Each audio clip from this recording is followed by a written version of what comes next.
Telling you a story about another kid in my youth group.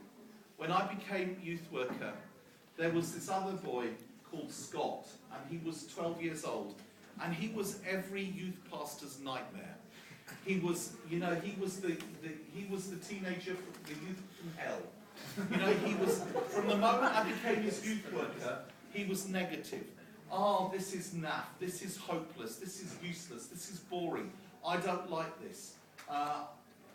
You don't know what you're doing. And the thing he was most negative about, I realised after a while, was himself. He was more negative about himself than anything else. So after a while I kept hearing, I'm useless, I'm hopeless, I'm worthless. God couldn't love me. God could never use me. God isn't interested in me. And I did everything they teach you to do at youth work school. I put Bible verses down his throat.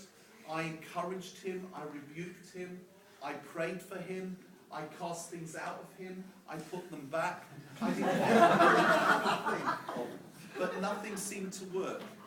And then, when Scott was 15 years old, I had a phone call from his school, and they said, can you go to the hospital quickly? He's taken an overdose of paracetamol,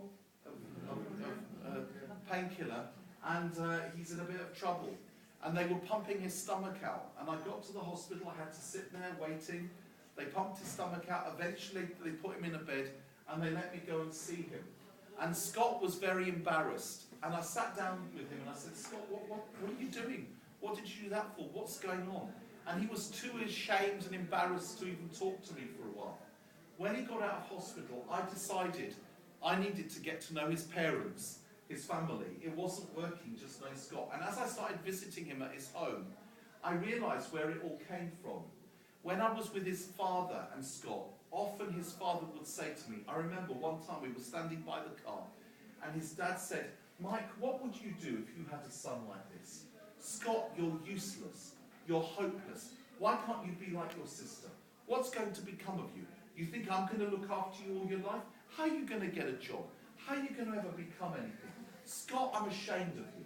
And I would see Scott's shoulders hunch, and I would see him saying to himself, he's right, I'm useless, I'm hopeless. Before you get cross at Scott's dad, his dad was brought up himself in an orphanage in Hungary before he ended up in England. So Scott would just see that. So for 6 years I was his youth pastor. And then when Scott was 18 years old, towards the end of his time as with me, I did a youth camp for some young people, and I asked Scott to go and to help me and to be a helper on the youth camp.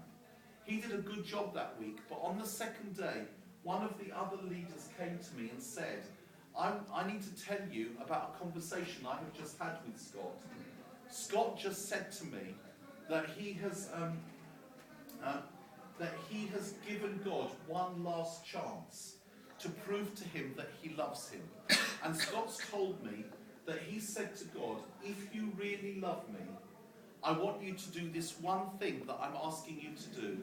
If you do that one thing, then I will know that you love me.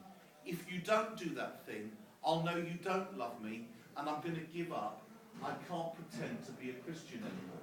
And he didn't tell her what that one thing was, because it was a secret. When she told me, I was really cross with Scott. I wanted to go up to him and shake him and say, what do you mean you want God to do one thing to prove he loves you? If the cross isn't enough, what do you want him to do to top the cross? Give you a box of chocolates? If the cross doesn't tell you that he loves you, I don't know what else God can do. But I couldn't say all that because I wasn't supposed to know. We came to the end of the week. I went home. Scott phoned me and asked if he could come round. He came round and he said, I just went home, and as I went through the front door of my house, I could feel the hate coming at me again. And he said, I can't take the hate anymore. I can't cope with it. And then he said, at the beginning of this week, I said to God, if you really love me, do one thing that I'm asking you to do to prove to me that you love me. If you don't, I quit. And then he looked at me and he said, God hasn't done that thing, and I just can't carry on. I had nothing, after 6 years, I had nothing else to say to him. I said, Scott, before you go, I just want to say two things. First of all, I'm proud of you that in spite of your pain, you kept working and serving the younger kids. And the second thing, in 6 years as his youth worker, I'd never said this to him once.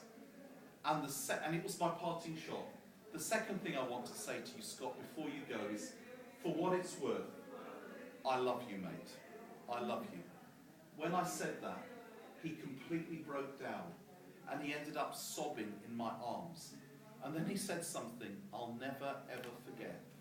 He said, that's the thing I asked God to do at the beginning of the week. I said, God, if you really love me, prove it by getting Mike to tell me that he loves me. Something changed at that moment. We don't realize we're serving a generation who are broken, who need to know the love of their Father in heaven, and they need to know it through his church. And we have this wonderful privilege of bringing the love of Jesus and the love of the Father to them.